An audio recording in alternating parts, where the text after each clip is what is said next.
So we're inside the walls of Titleist, and everybody knows the name Bob Vokey, but Bob is like Scotty Cameron. It's an enterprise within Titleist, and there's a whole team behind Bob, and you're one of the guys that does product management. You are the product manager for Vokey Wedges, Jeremy Stone.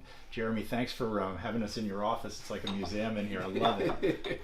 It's my pleasure. Yeah, happy to share a little bit of info on SM8 and Vokey Wedges in general. Cool. So why don't you start out with, you think before you do everything, SM8, spin milled 8, it's a series 8. What is the biggest thing that your customers notice? I mean, the look and feel, obviously, immediately to me. But what are some of the things that you're looking to do, and what are some of the results shot-wise? Yeah, for us, the focus comes from Bob, and it's really elegant in its simplicity, where Voke always focuses with his players on distance control, versatility, and spin. And so we view those as the technological frontiers to innovate within. From a distance control standpoint, we've had progressive center of gravity since SM6. And the biggest thing that most golfers will know, your audience is really well tuned into the technology, they'll notice that the weight pad is gone from the toe of the club. And that was always the hallmark of progressive center of gravity. And so what that did for us is it allowed us to move the center of gravity into a more optimal position. In the past, when the weight pad was here in the toe area, it moved the center of gravity up in the high lofts, which was really good. But it also moved it backwards. And we saw some opportunity to improve the performance by getting the center of gravity up but forward. And what I mean by that, and I'm going to use a second prop here, is this was the first prototype. There was a tungsten ball here and a tungsten ball that you can see here. And that was the first prototype we ever hit with a forward center of gravity. And then the beauty is, obviously, this wasn't going to cut it in the marketplace. Voke's team went back to the drawing board. Once we figured out the performance of this club was great, they made it look like this. So forward center of gravity, the way we achieved it is lengthen the hosel a little bit in the high lofts, put a piece of tungsten here in the toe. The goal was forward and up, and that allows the club to square more often, creates more consistent results for the player. It actually increases MOI in the wedge about 7%, so it's more stable through the turf. It's a really powerful combination, and that's really just how we improve the distance control. So I talked about innovation space 1 is distance control. Moving the center of gravity forward has been really powerful for us, improves the feel, gives you better consistent results. And then the versatility comes from the grinds, and that's been Voke's hallmark for over 20 years now, is how can I design a grind that fits a golfer's swing type? And that's been really great for us. The big new addition to call out from SM7 to SM8 is the introduction of the D grind in the 54 and 56. It's got a lot of shape, as you can see right here, but some additional bounce compared to the M grind. So it's a better sand wedge. It gives golfers that ability to have a versatile but mid to high bounce sand wedge, and then they can pair that with perhaps a mid to low bounce lob wedge. Allow them to hit all the shots they need. So I've seen that in some of the pairings you're giving for a Justin Thomas or somebody. He may have a 60 with a little less bounce. He's got something in that mid-loft range with more bounce. When the pros took it out and first tested and got in that 50, 60, 80 yard range where it's so crucial, a couple of yards is the difference between a birdie putt and an easy one and not. What happens when you're helping them square the face a little quicker? What's the net result? And shot dispersion, were you able to measure that? Yeah, so you're exactly right. The first step in measuring that was shot dispersion, and that happened with this prototype. We really have seen in the past that progressive center of gravity with low center of gravity in the low lofts, high center of gravity in the high lofts, it really gave us better long-short dispersion. So if I took long-short and I tightened that window with SM6 and SM7, SM8, by allowing the club face to square, kind of tightens up your left-right dispersion. So I think for a lot of us players, the most common shot that we hit that, I don't know, it frustrates me, is you have that little, as you just described, that 60 to 80 yard shot, and it feels like the club lofts and just kind of slides under the golf ball, and you miss it a little short right. Really frustrating because, as you said, you're thinking birdie when you're in 60 to 80 yard range, and when that club just kind of slides underneath the golf ball, you end up with a shot that's not the result you envisioned.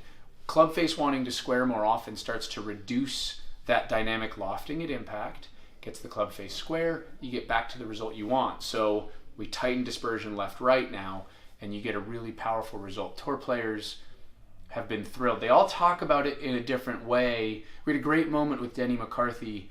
He was testing out his wedges at the RSM Classic down in Sea Island, and he called Aaron Dill over, our tour rep, and he says, "Hey Aaron," and he held up his 2 wedges, SM7, SM8. "Why is this one so much easier to chip with?"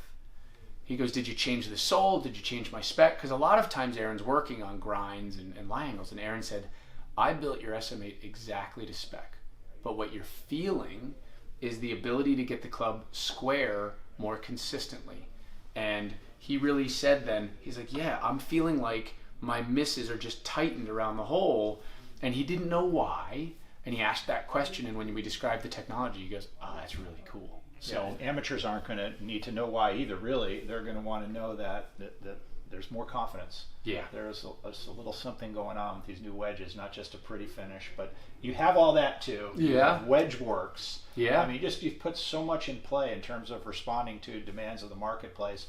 You see custom stampings out there, people doing them themselves in some cases, or third-party shops. You now offer all that with WedgeWorks. Yeah, right? so and the finishes you're offering with this line. Absolutely. So we actually have 4 finishes available now for pre-order. We have the Tor Chrome, we have brushed steel, which is kind of a middle metal-looking finish that's kind of less glare, but still in the metal family for players that like that more traditional but want less glare. Then we have the all-in jet black. Everything's painted black on the back of the wedge. And then we have that Tor Authentic Raw available as well.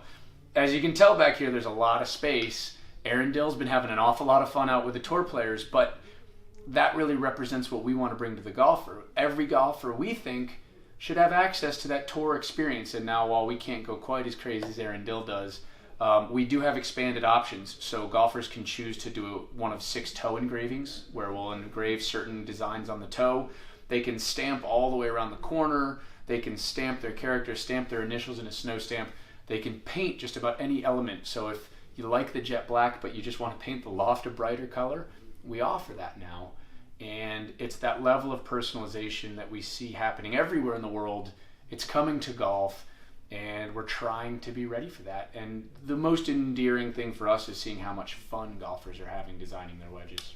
And it's a growth business. Vokey has grown within Titleist over time. The company seems to be doing well, and it's just great to see. And it's great to see that people that want to experience all the way to having Vokey build wedges for them, that's a high-end experience you offer. But for somebody that can't afford that, they can do this. It's kind of a cool thing to build your own wedges. I've done it. You know, get them in the mail. It's a little bit better than just getting an order of just 3 wedges. All of a sudden you got them custom for you. So thank you so much for spending some time with us. Our next step is you're giving us, I think there's 24 wedges in that bag. There's a lot of wedges in that bag for you guys to test out. Yeah, we're going to take them out and pan over to that thing, Kyle. Have some fun. It's a bag full of wedges. Yeah, it's a bag full of wedges, but what it means is go get fit. Find a fitter, and as you said, Bob Vokey offers fittings for those people who want the top of the house premier experience. But we also offer Titleist Thursdays free of charge. Golfers can go on Titleist.com and they can book their fitting right on Titleist.com. 45 minutes, sign up for a wedge fitting, and it's free. See, that's really cool. That is something that, again, that's people have an awareness of it, and just knowing where to find it. You have some talent.